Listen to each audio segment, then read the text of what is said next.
ቀዝቃዛው አጥንት ይሰብራል፣ በረዶ መንገድ ይከላከላል። በዚህ ጨካኝ ምድረ በዳ ውስጥ ስህተት መስራት ዋጋው ሕይወት ነው።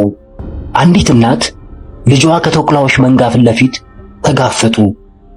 አንድ ደፋር ተኩላ በቀጥታ ሊሰነጣጥቃት ተሰለለ። እናቲቱ ግን ፈጣን ነበረች። በጠንካራው የራስ ቅሏ አውዳሚ አጸፋዊ ምት ሰነዘረችበት። ሌላውም ጥቃት ሰነዘረ። እሱም በከባድ ምት ተመታ። ሙሉ ትኩረቷ ጥጃዋን ማዳን ብቻ ነው። ነገር ግን ይህ ፍልሚያ ጉልበቷን ጨረሰው።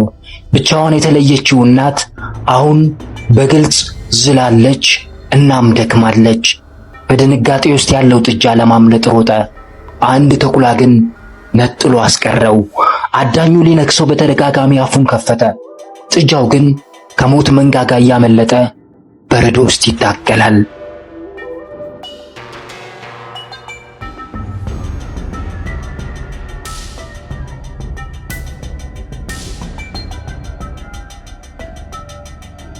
ጥጃው ከፊት ለፊቱ ዋናውን መንጋ አየ።